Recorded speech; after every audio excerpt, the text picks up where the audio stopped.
우리가 이제 앞 시간에서 우리가 지금 하고 있는 3일 패션이라는 회사에 결산 작업에 돌입을 했습니다.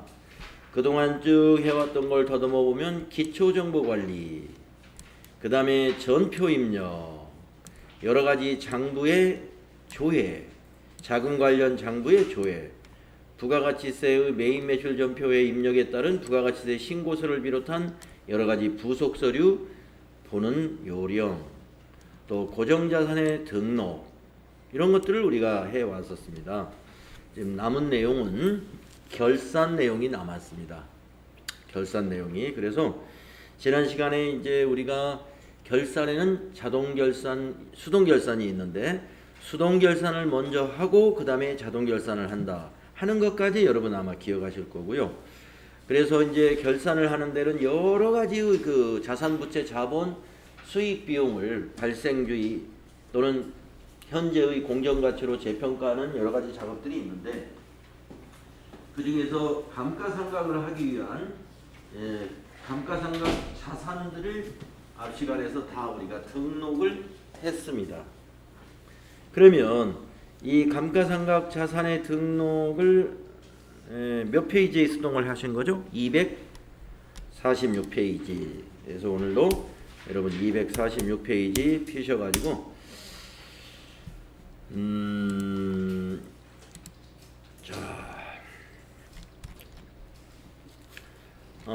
수행 내용을 보니까 고정자산 등록 메뉴에 해당 자산별로 등록하여 감가상각비를 확인한다 그랬는데요. 감가상각비가 여기 당기 상각 범위액과 회사 계상 상각비라고 하는 것이 있는데, 요거 전부 맞는지 한번 체크를 한번 해보도록 하죠. 고정자산 등록에 다시 들어가서 본사 건물부터 한번 확인을 해보겠습니다. 엔터 치면 다 보이죠? 본사 건물 클릭하셔서 여기 250만원 네 맞았습니다. 그 다음에 247페이지 동그라미 2번 에어컨 등록한 거 에어컨 클릭하셔가지고 네 375,232원 딱 맞았어요. 그 밑에 있는 내용이 무슨 내용인가요? 각 장별 수행 내용을 수행하면서 이미 등록한 고정자산 감가상각비에 차량 운반구는 180만원이었고 또 차량 운반구가 하나는 183만3,333원이었고 그 다음에 비품 컴퓨터는 18만 400원이었습니다 라고 우리가 이 앞에서 입력했던 승용차 2대 그 다음에 컴퓨터 이거에 대한 그 감가상각비를 책에서 확인시켜 드렸습니다. 네, 마이크가 또 배터리가 다 됐군요. 자, 수행 2번을 보겠습니다. 고정자산 관리대장을 이용하여 계정과목별 고정자산 관리대장을 조회 한번 해봅시다 라고 되어 있는데요. 네, 한번 고정자산 관리대장을 조회 한번 해보도록 하겠습니다. 자, 여러분 그 고정자산 등록 메뉴에 바로 밑에 있는 메뉴입니다. 고정자산 관리대장 클릭을 하시고요. 엔터 치시면 전체가 다 보이게 되어 있습니다. 그래서 고정자산 관리대장은 우리가 입력한 내용을 하나의 표로 정리를 해주는데, 예를 들어서 건물의 자산명은 본사 건물이고 취득일은 작년 7월 1일이고요. 경비는 판매관리비, 그리고 기초가액 5천만원이며 전기말 상각누계액은 이렇게 되고 전기말 장부금액은 이렇게 된다. 쭉 오른쪽으로 가보면 내용 연수 보이고 월수라는 건 당기의 감가상각 월수가 되겠습니다. 그래서 12개월인 거는 전기에서 2월 돼서 넘어온 것은 다 감가상각 월수가 12월이 되겠고요. 당기에 취득한 9월달에 취득한 승용차와 9월달에 취득한 컴퓨터는 감가상각 대상 기간이 4개월로 이렇게 표시되어 있는 걸 볼 수가 있습니다. 그래서 당기의 감가상각 범위액과 회사 계상 상각비가 동일한 금액으로 이렇게 볼 수 있죠. 그래서 고정자산 관리대장이다라고 하는 것을 보고서로 만들 때는 인쇄 눌러서 이제 보고서로 만들어서 보고를 하시면 되겠습니다. 자, 그 다음에 수행 3번을 보시면 월별 감가상각비 계상을 이용하여 결산 기준일에 감가상각비를 조회하자 그랬습니다. 주의해 보니까 월별 감가상각비 계상화면을 닫고 저장을 하면 결산자료 입력을 할 때 기능모음의 감가상각 반영을 클릭했을 때 자동 반영을 받을 수가 있다. 네. 그래서 여러분 자동 결산할 때 감가상각이 자동 결산 항목이거든요. 그렇기 때문에 자동 결산을 좀 더 뭐라 그럴까요? 좀 간편하게 한다 그러면 하려고 한다면 이 월별 감가상각비 계상이라는 화면을 꼭 저장해 둘 필요가 있습니다. 그러면 여기서 말한 대로 결산자료 입력이라는 메뉴에 가서 일일이 찾아가면서 입력할 필요 없이 여기에 있는 감가상각 반영이라는 요 단추를 클릭하면 그 제자리를 자동으로 입력을 해줘요. 그러니까 아주 편리하죠. 수동으로 찾아가면서 입력할 필요 없이 입력을 자동으로 해주는 기능이다. 자, 그러면 월별 감가상각비 계상을 조회한 다음에 저장을 해두도록 하겠습니다. 자, 그러면 고정자산관리대장 우리가 확인해 봤고요. 월별 감가상각비 계상이라는 것은 고정자산 등록의 맨 밑에 있습니다. 자, 클릭을 해볼까요? 자, 결산기준 감가상각 계상이라는 탭에서 하시게 되는데 여기 결산월은 12월 31일이 되겠죠. 그래서 12월 하면 31일은 자동 입력되고요. 경비는 전체라는 것은 제조원가, 판매관리비 모두를 포함하는 것입니다. 그래서 지금 우리는 도소매업이기 때문에 500번대의 경비는 없을 것이고 모두가 다 800번대로 건물 800번대, 또 승용차 800, 차량 운반구 800번대, 비품 2가지 800번대로 집계가 되고요. 오른쪽으로 쭉 스크롤 해 가시면은 우리가 12월달 누적 감가상각비 해가지고 668만 8,965원이 이렇게 보입니다. 그러면 우리가 이것을 만약에 수동분계로 한다면 이렇게 해야 되겠죠. 12월 31일 날 만약에 수동분계로 한다면 차변에 감가상각비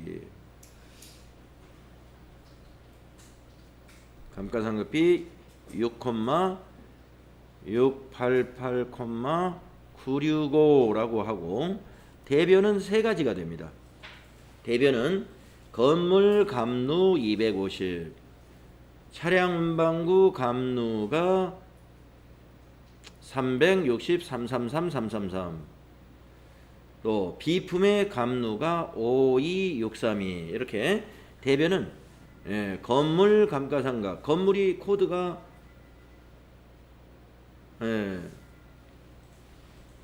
건물 코드는 이제 개정과목 코드를 말한 건데 개정과목 코드는 여기 현재 안 보이는군요. 그래서 감루는 건물의 다음 번호, 건물이 아마 202번인가 그럴 거예요. 201번이 토지고 202가 건물이면 건물의 감가상각 누계액은 203번이 됩니다. 그래서 건물 감루 요거 250, 그 다음에 아까 말씀드린 대로 차량 운반구 감루가 요거 3,633,333, 그 다음에 비품 감루가 여기 555,632 이렇게 수동으로 분계를 할 수도 있죠. 이거 여러분 가능해야 됩니다. 이것이. 자, 그러나 우리 더존에서는 감가상각비 계상은 수동으로 하지 않고 자동으로 할 수 있어요. 그래서 자동으로 이걸 이 분계를 만들 겁니다. 이제 자동 분계가 일어나면 우리가 생각했던 대로 분계가 일어났는지 잠시 후에 확인해 보도록 하겠습니다. 잠시 후가 아니라 아마 다음 시간쯤이 될 것 같은데요. 자, 그러면 저장 단추가 위에 없네요. 없을 때는 어떻게 하시느냐 하면요. 이 월별 감가상각비 계상이라는 탭을 닫기 단추를 눌러보세요. 그러면 데이터를 저장하시겠습니까? 물어봅니다. 물어볼 때 예 해주시면 되겠습니다. 예, 그러면 월별 감가상각비 계산 저장이 됐습니다. 자, 그러면은 이제 본격적으로 249페이지에 249페이지에 결산을 이제 시작을 해볼 텐데요. 수동 결산을 해야 하는 것이 뭐가 있느냐? 7가지가 수동 결산 사항이에요. 네, 네, 네.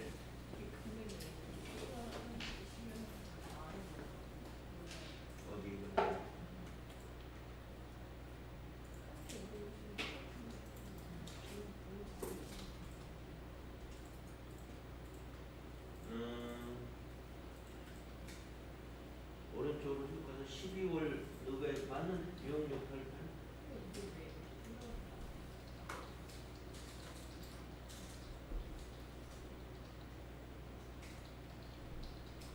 지금 코드를 본사 건물을 하시는 거죠? 본사 건물이 250인데 250만 원이 1호라고 왜 나눠져 있느냐? 잠깐만요.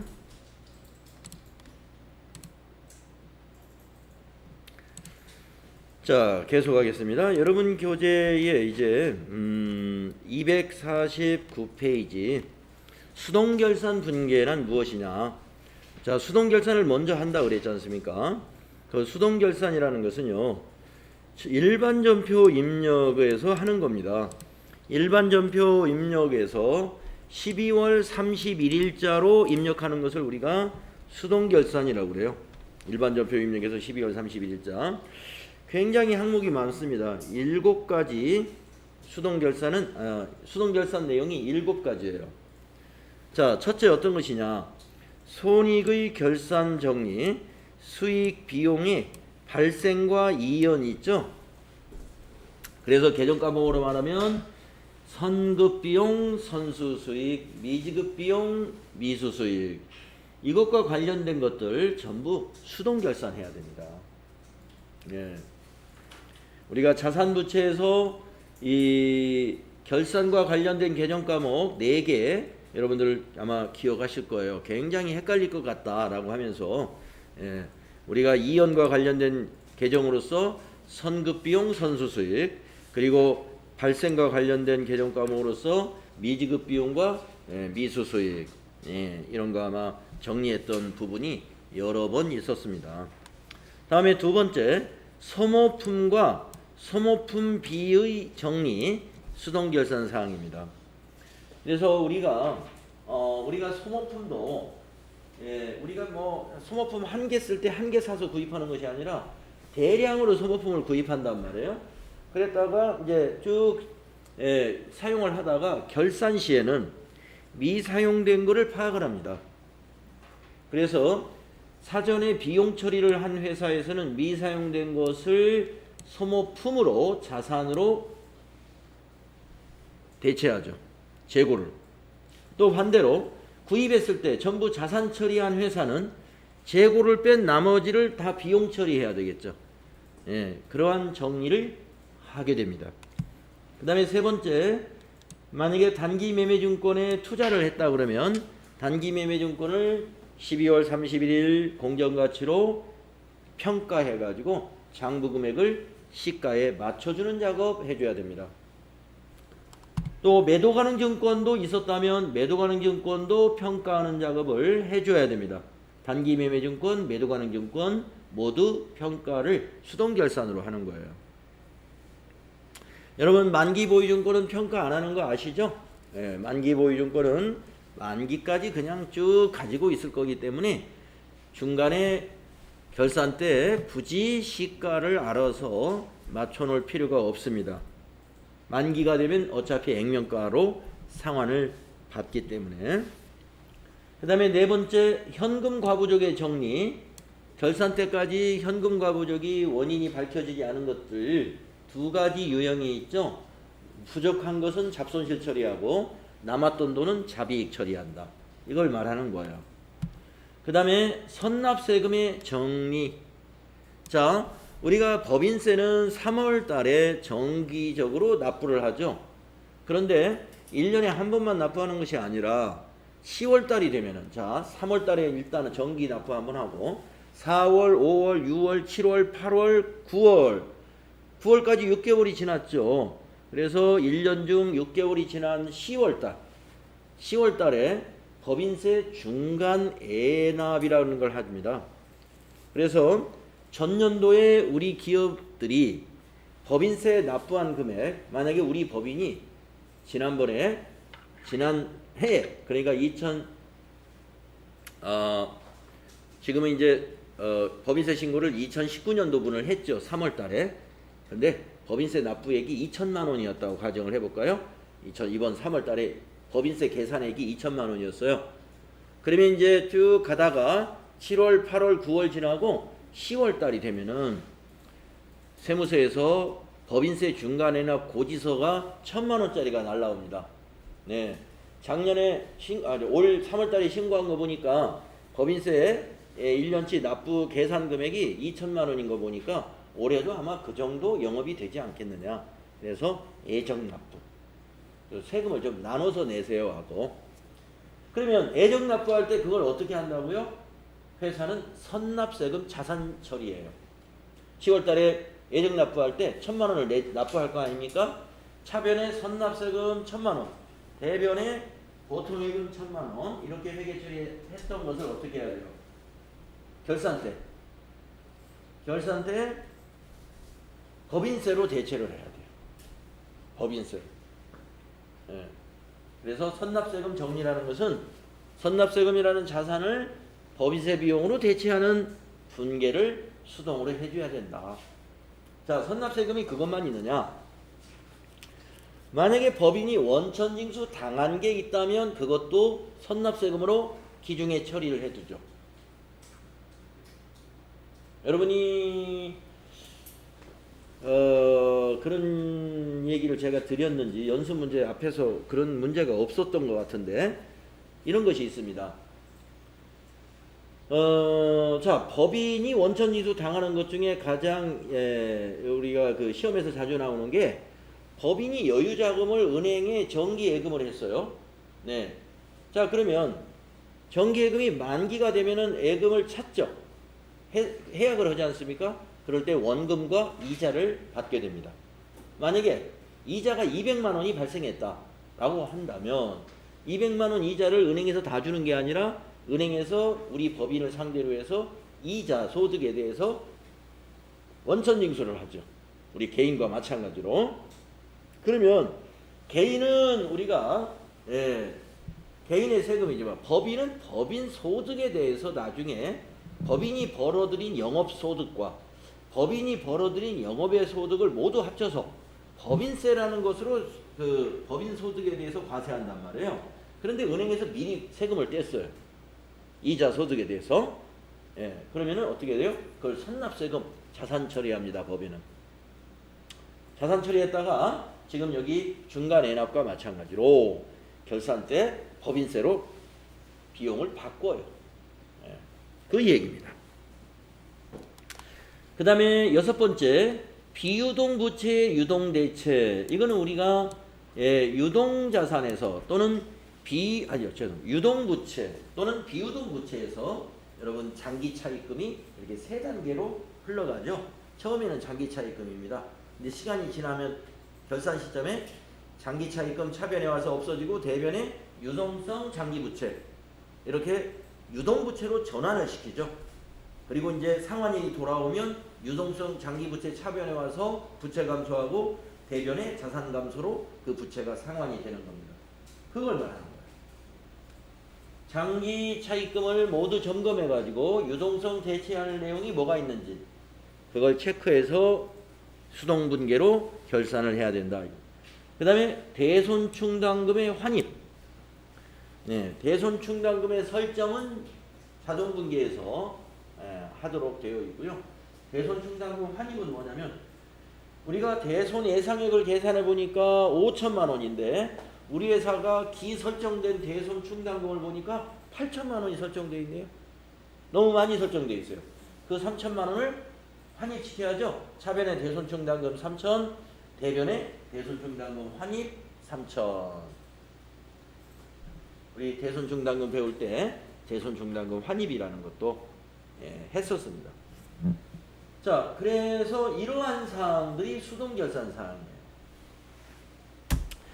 그래서 이제 이렇게 그 다음에 이걸 하나하나 사례를 들었습니다. 사례를. 네, 이 사례를 다 여러분이 좀 지루할 수가 있는데 그래도 그냥 지나가긴 좀 그런데 사례만 한번 보겠습니다. 먼저 수익의 예상. 자, 수익의 예상의 사례를 보면요. 이겁니다. 은행 예금에 대해서 이자 수익 3만 원을 계상해야 되겠다. 결산 때. 이 말은 뭐예요? 은행의 예금을 10월 1일 날 예금을 정기예금을 했는데 정기예금 1억 원을 했다. 원돈 5천만 원을 했다 이거야. 그런데 만기가 내년 9월 말일이에요. 10월 1일부터 9월 말일 1년짜리. 그러나 우리는 어떻게 합니까? 결산 때 10, 11, 12 3개월은 기간이 지났으니까 이자 계산을 하죠. 그걸 말하는 거예요. 그래서 내년 9월에 이자를 받게 되지만 단기의 기간이 지났기 때문에 3개월치 이자는 만약에 3만 원이다 라고 계산을 했다면 차변의 미수수익 3만 원, 자산 증가, 대변의 이자 수익 3만 원, 수익 발생해서 수익을 예상한다. 이 말은 뭐예요? 발생시킨다 이 말이에요. 우리 회사에 이러한 사항이 없는지 체크해서 수동결산으로 해줘야 된다. 이런 얘기. 다음에 두 번째 비용의 예상, 즉 비용의 발생입니다. 그 예를 한번 볼까요? 자, 이런 예들을 처음 보는 건 아닙니다. 그래서 사례를 보면 앞에서 배웠던 것들이 좀 생각이 날 거예요. 자, 250페이지 메뉴의 사례를 볼까요? 차입금에 대한 이자 비용 10만 원을 계상한다. 네. 자, 돈을 빌렸어요. 은행에서. 돈을 빌렸는데 원금과 이자를 만기 때 한꺼번에 갚기로 했어요. 아까 예금하고 반대 개념이네요. 예금은 아까 우리가 은행에 예치를 해가지고 10월 1일 날 예치를 해서 만기가 되면 3개월치의 이자를 계산해가지고 수익을 발생시킨다. 이거는 반대입니다. 자, 10월 1일 날 은행에서 차입을 했습니다. 5천만 원을 차입을 했어요. 그리고 내년 9월 30일에 원금과 이자를 한꺼번에 갚기로 된 차입금입니다. 자, 그때 12월 31일이 결산일에 도래하면은 그 차입금을 3개월을 이미 썼기 때문에 그 3개월치 이자를 계산했더니 10만 원이더라. 그러면 이자 비용을 발생시켜야 돼. 차변의 이자 비용 10만 원. 그러나 이자를 지급한 건 아니죠. 만기 때 9월 30일에 지급할 거예요. 그래서 부채 미지급 비용. 네. 이것이 비용의 발생에 해당이 되겠습니다. 그 다음에 또 사례를 보면은요, 이제 수익의 이연. 네. 그래서 지금 발생 두 가지를 했는데 발생을 보면 전부 미자 돌림이었어요. 아까 수익의 발생에 미자 돌림에 미수수익 자산, 또 비용이 발생해서 대변의 미지급 비용 부채. 그래서 발생은 미자 돌림이었다. 이런 거 기억나시죠? 자, 이제 이연 두 개의 사례를 한번 보죠. 자, 수익의 이연입니다. 사례를 보면 1년분 임대료 12만 원을 현금으로 미리 받았다라고 했습니다. 1년분 12만 원을. 그러면서 그러니까 이건 기말에 받았다는 게 아니라 기중에 보니까 날짜를 좀 여기다 써야 여러분이 편할 것 같아요. 이건 날짜가 7월 1일이라고 써야 맞겠네.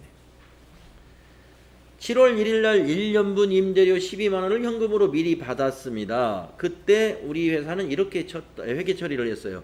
차변의 현금 12만 원 자산 증가, 대변의 임대료 12만 원 수익 발생, 이렇게 했다는 겁니다. 자, 그런데 결산일을 맞이합니다. 자, 12월 31일 날 우리가 보니까 미경과된 임대료가 있어요. 네. 지금 임대료 12만 원은 1년치를 미리 받았기 때문에 12월 31일 입장에서는 내년 거 임대료는 내년 수익으로 봐야 된단 말이에요. 그래서 수익을 어떻게 하느냐? 차변에 6개월치를 취소시켜 줍니다. 수익 소멸. 이거는 내년치니까 일단 단기에서 소멸을 시키고 부채로 인식합니다. 선수수익. 미리 받은 수익이다 해서 대변에 선수수익 부채 증가가 되겠죠. 이거는 수익을 소멸시키는 이러한 결산 수정 분계를 결산 때 하게 된다 이거예요. 그래서 수익의 이연, 여러분 이연하면 선자 돌림이었다라는 거 아시죠? 그래서 수익의 이연, 선수수익은 부채에 해당이 됩니다. 그 다음에 또 비용의 이연, 이제 이연도 여기도 이연이니까 선자 돌림이겠죠. 자, 여기도 1년분 보험료 12만 원을 현금으로 미리 지급했습니다. 이것도 날짜를 7월 1일이라고 해야 말이 되겠네요.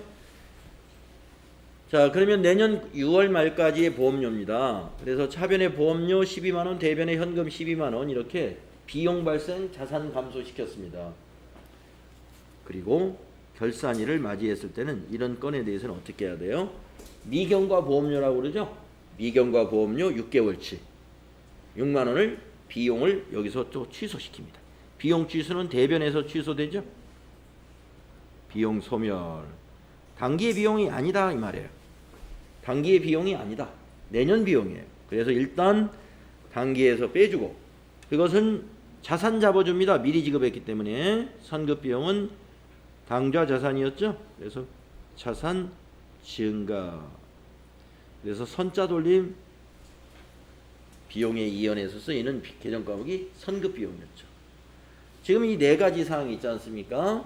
이 네 가지 사항을 우리는 수동 결산에서 한다. 그러니까 수동 결산 문제로 이 네 가지 중에 한 개 정도 나올 확률이 있다 이런 말씀이 되겠습니다. 자, 결산 사항이 굉장히 많은데요. FAT 1급에서 또 결산 문제는 딱 두 문제만 나와요. 결산 사항이 이렇게 많은데 왜 이렇게 조금 나오지? 네, 하여튼 조금밖에 안 냅니다. 좀 더 냈으면 좋겠는데 결산 사항 딱 두 문제 나와요. 예, 자동 결산, 수동 결산 포함해서. 그러니까 결산이 점수로 따지면 8점밖에 안 돼요. 8점이 작은 건 물론 아닙니다만은. 네. 그러니까 지금 우리가 쭉 정리하는 것은 그 8점을 맞추기 위한 것도 있고, 자, 이게 결산이 그러면 결산 문제만 해당이 되느냐? 이론에 결산과 같은 질문, 이론 문제가 또 나올 수가 있어요. 예를 들어서 한 문제만 나온다 쳐도 그게 2점. 결산과 관련한 문제. 분명히 여기에 이것에 관련된 문제가 내는 거예요. 만약에 이것이 두 문제 나온다. 그러면 4점. 예, 그래서 보면은 최소한 자 결산의 두 문제 8점에다가 이론에 한 개 나오면 10점. 이론에서 두 가지가 나오면 12점. 네, 그래서 이 부분이 굉장히 중요하겠죠. 자, 이제 소모품과 소모품비의 정리에 대해서 알아보겠습니다. 소모품은 구입 시 자산으로 처리하거나 비용으로 처리할 수 있어요. 예. 단 결산 시점에 소모품의 단기 사용액만을 단기의 비용으로 처리하고 미사용액은 자산으로 처리하는 정리분계가 필요하다는 거예요. 예. 처음에 자산으로 처리했던 비용으로 처리했던 아무튼 결산 시점에는 사용한 것은 비용으로 재고로 남은 것은 자산으로 그렇게 되도록 정리를 해야 된다 이 말이죠. 자, 그래서 동그라미 1번은 이 회사는 구입 시 자산으로 처리한 회사다라고 보자 이거예요. 그러면 여기 구입 시를 한번 볼까요? 네. 자, 이 회사는 구입할 때 전부 자산 처리한대요. 그래서 어느 날 소모품 10만 원을 현금으로 구입할 때 이렇게 회계 처리했습니다. 차변에 소모품 10만 원, 자산 증가. 이거 자산이에요. 대변에 현금 10만 원, 자산 감소. 그랬다가 결산일을 맞이해서 창고에 가봤더니 소모품이 3만 원어치밖에 없다. 재고를 조사해 보니까. 이 말이 그 말이죠. 사용액이 7만 원이라는 것은 소모품 창고에 가서 조사를 했더니 재고가 3만 원어치 있더라. 이 말과 같죠? 예. 재고를 알아야 사용액을 알 수 있는 거니까. 그래서 어떻게 해야 되냐? 이 7만 원은 비용으로 잡아야 된다. 사용했으니까. 그래서 차변에 소모품 비용 발생. 소모품 비용 발생. 그러면 그 7만 원은 어떻게 해요? 여기 10만 원에서 빼줘야죠. 그래서 대변에 소모품 자산 감소 사용했으니까. 예. 자산 감소 비용 발생. 이러한 수정 분계가 결산 때 필요합니다 하는 거. 이 첫 번째 동그라미 1번의 첫 번째 경우는 자산으로 처리한 회사예요. 그러면 다음에 보면은 이제 그 반대에 비용 처리한 회사가 있겠죠. 그래서 여기서는 사례를 이렇게 만들었습니다. 자, 어느 날 소모품을 구입했어요. 10만 원 똑같아요. 근데 이 회사는 비용으로 처리했다는 거예요. 차변에 비용 발생 10만 원, 대변에 현금 10만 원. 그리고 결산시 보니까 12월 31일 날 창고를 조사했더니 재고가 똑같이 3만 원이 남아있어요. 재고가 3만 원 남아있으니까 7만 원은 쓴 거죠. 그러니까 이미 10만 원을 사용한 걸로 처리했잖아요. 미리.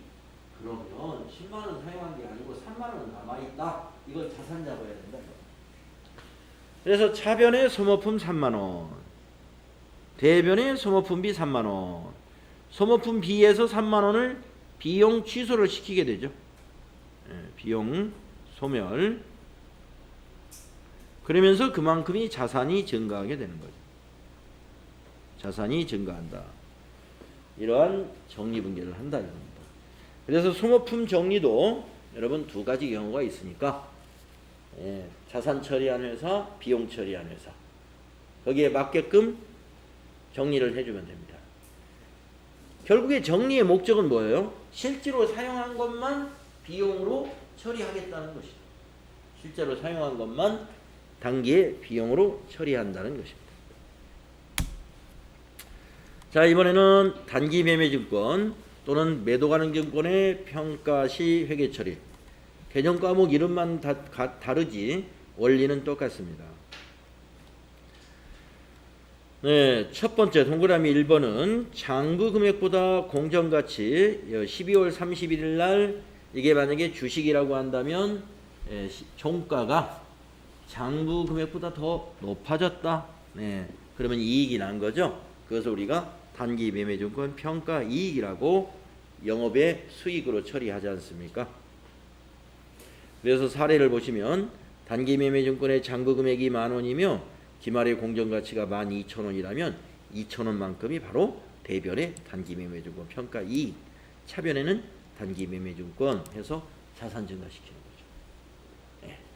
그 다음에 그 밑에는 반대의 경우입니다. 가격이 떨어지면 장부 금액이 더 크고 공정가치가 떨어지죠. 그러면 단기 매매증권 평가 손실이라는 영업의 비용이 발생하죠. 그래서 장부 금액 10,000원인 단기 매매증권이 공정가치가 8,000원이다. 그러면 차변에는 단기 매매증권 평가 손실 2,000원 비용 발생, 대변에는 단기 매매증권 2,000원 자산 감소. 단기 매매증권이든 매도가능증권이든 가격이 오르든지 떨어지든지 두 가지 경우가 있다. 매도가능증권이라면 여기가 매도가능증권 평가 손실, 매도가능증권 이렇게 될 것이고, 여기는 매도가능증권, 여기는 매도가능증권 평가 이익이 되죠.